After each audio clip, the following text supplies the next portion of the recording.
पंचकुला से एक high profile ठगी का मामला सामने आया है। इस ठगी के मामले में केंद्रीय मंत्री, हिमाचल के पूर्व मुख्यमंत्री, कई क्रिकेटर, बीसीसीआई और भी कई लोगों के नाम इन्वॉल्व हो रहे हैं। जैसे ये मामला सामने आया है, उसके बाद में पंचकुला की पुलिस भी एक्टिव हो गई है और इस हाई प्रोफाइल मामले को देखते हुए पंचकुला की डीसीपी हिमाद्री कौशिक इस पूरे मामले की जांच कर रही हैं। अब आपको बताते हैं पूरा मामला है वो हुआ क्या है। दरअसल पंचकुला सेक्टर 15 की रहने वाली एक महिला ने आरोप लगाया है कि उनका बेटा हिमाचल के एक प्रतिष्ठित स्कूल में पढ़ाई करता था। वहां पर एक क्रिकेट कोच उनके बेटे के संपर्क में आए। बेटे के संपर्क में आने के बाद वो उसके उनके संपर्क में आए और उन्होंने उनको इस तरीके का आश्वासन दिया कि उनका बेटा उनके बेटे को वो जो है वो जो कोच थे वो इंग्लिश काउंटी में हिस्सा दिलवा देंगे और बीसीसीआई का जो अंडर 19 है उसमें हिस्सा दिलवा देंगे।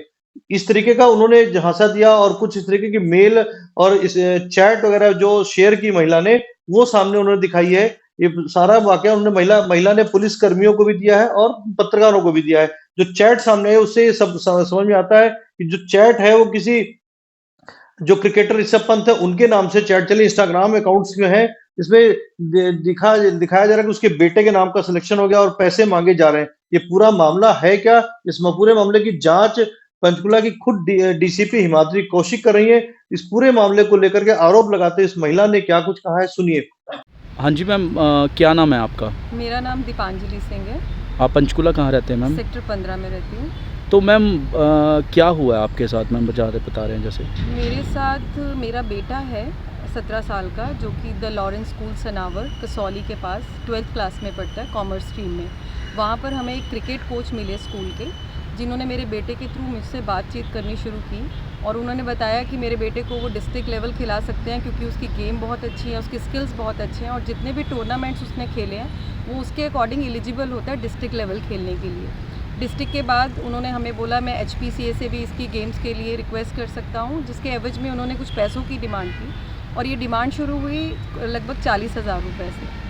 और उसके बाद उन्होंने हमें मिडिल सेक्स, जो कि एक इंग्लैंड में क्रिकेट काउंटी होती है, उसका सीज़न होता है साल में 1.5 महीने का। उन्होंने कहा कि ये जो डिस्ट्रिक्ट लेवल आपका बेटा खेलेगा, इस बेस पे हम इसको वहाँ भी खिला सकते हैं क्योंकि मैं ऑलरेडी वहाँ का एक पेड प्लेयर हूँ, कॉन्ट्रैक्ट है मेरे पास। तो इसके बेस पे मैं आपके बेटे के लिए भी वहाँ पर ट्राई कर सकता हूँ, एज अ बिगनर वो वहाँ खेल सकता है।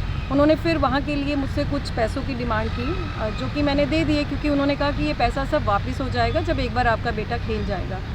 और वहाँ से इंग्लैंड से उन्होंने मुझे क्रिकेट का कॉन्ट्रैक्ट भी मंगा कर दिया और इसके कुछ समय बाद उन्होंने कहा कि BCCI से अंडर 19 ODI यूथ टीम के लिए भी मेरे बेटे का नाम रेकमेंड किया जा सकता है, बट उसके लिए कुछ अरुण धूमल और अनुराग ठाकुर ने कुछ पैसों की डिमांड की है जो हमें देने होंगे एज अ डोनेशन HPCA के अकाउंट में।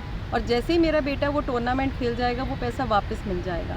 और मैंने उनकी बात मानकर उनके दिए हुए अकाउंट नंबर्स में से कुछ पैसे डाले और इसके साथ साथ वो मुझे कुछ स्क्रीनशॉट्स भी दिखाते थे चैट के, जिसमें अनुराग ठाकुर से उनकी बात होती थी, अरुण धूमल के PA से बात होती थी। इसके अलावा ऋषभ पंत, जो कि इंडियन क्रिकेट टीम के खिलाड़ी हैं, उनका भी इंस्टाग्राम हैंडल उन्होंने मुझे दिखाया जहां पर उन्होंने मेरे बेटे के बारे में उनसे बातचीत की थी।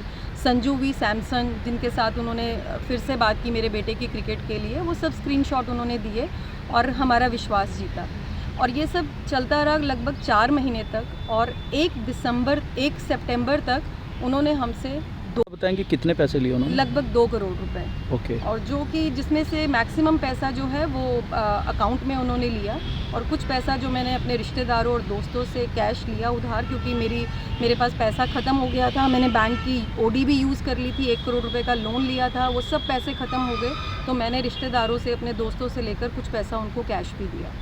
इसके अलावा उन्होंने 27 जुलाई की आधी रात को मुझे एक व्हाट्सएप किया कि मैडम मैं एक इनकम टैक्स के केस में फंसा हुआ हूँ और उसके उन्होंने मुझे कागजात भी दिखाए, वो भी फ़र्ज़ी निकले बाद में। और उन्होंने कहा कि मैं सुसाइड कर लूँगा अगर मैं इस केस से बाहर नहीं आता हूँ। और उस केस में उन्होंने बताया कि उनके खिलाफ़ अरेस्ट वारंट निकल चुके हैं अगर वो 85 लाख का जुर्माना नहीं भरते हैं। तो वहाँ पर भी मैंने उनको पैसा दिया और कुल मिला के ये पैसा 2 करोड़ रुपये बना। और जो मेरे वापस मांगने पर उन्होंने मुझे जान की धमकी दी, मेरे परिवार को जान से मारने की धमकी दी।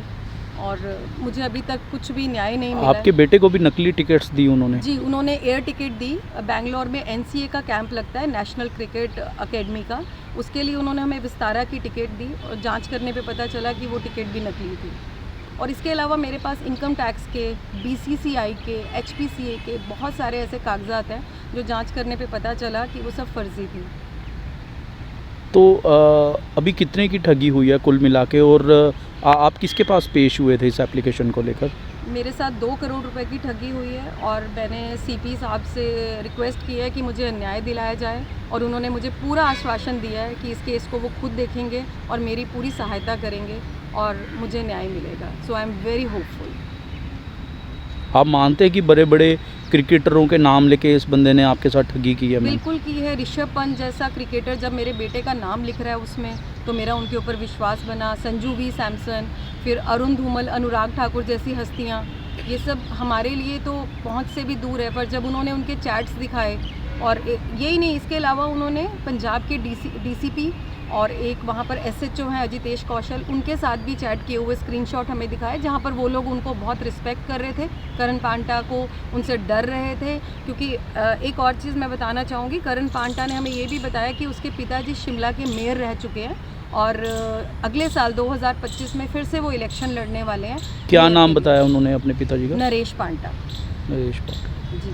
आप क्या मानते हैं कि मतलब कि ये जो लोग हैं ये असली हैं जिनसे ये क्रिकेटरों से बात करता था? नहीं, वो सब नकली है। क्योंकि देखिए, पहले तो हमें लगा था ये सब कुछ असली है, क्योंकि हम करण पांटा जो क्रिकेट कोच की मैं बात कर रही हूँ, उनके घर भी गए। उनके पिताजी नरेश पांटा, उनकी मदर अर्चना, उनकी बहन सुजैन, उन सब ने एक ही भाषा बोली कि करण पांटा बहुत अच्छा क्रिकेटर है और ये आपके बेटे को ज़रूर हेल्प करेगा, पर आप बहुत सारे पैसे लेके तैयार रहना, क्योंकि ये छोटी गेम नहीं है, इसमें बहुत पैसा लगता है, पर आपके बेटे का करियर सेट हो जाएगा। तो मैंने उनकी बात का विश्वास किया, लेकिन बाद में पता चला ये करण पांटा यूके गए थे 2019 में क्रिकेट खेलने, और वहाँ पर ही इन्होंने 1.5 महीने में किसी के साथ फ्रॉड किया, जिसके कि मेरे पास कागज़ भी हैं, और इनको वहाँ पर 8 महीने की जेल की सज़ा सुनाई गई थी इंग्लैंड की जेल में। चूंकि ये मामला हाई प्रोफाइल है, इसमें क्रिकेटर ऋषभ पंत का नाम आ गया है, बीसीसीआई का नाम आया है, केंद्रीय मंत्री अनुराग ठाकुर का नाम आया है, पूर्व हिमाचल के पूर्व मुख्यमंत्री का नाम आया है, तो पंचकुला पुलिस भी इस मामले में फूंक फूंक कर कदम रख रही है। इस मामले में एफआईआर दर्ज हो चुकी है, पंचकुला के थाने में एफआईआर दर्ज हुई है। खुद पंचकुला की डीसीपी हिमाद्री कौशिक इस मामले की जांच कर रही है। दूध का दूध, पानी का पानी होगा, कितने दिन में होगा, ये जो डॉक्यूमेंट्स दिखाए गए क्या ये वाकई में सही है, या इन डॉक्यूमेंट में कोई किसी तरह की टेम्परिंग करके इस महिला के साथ छेड़खानी की गई, ये सारा मामला फिलहाल जांच का विषय है। फिलहाल ये मामला भी शुरुआती दौर में है, आगे आगे देखा जाएगा इस पूरे मामले में क्या होता है।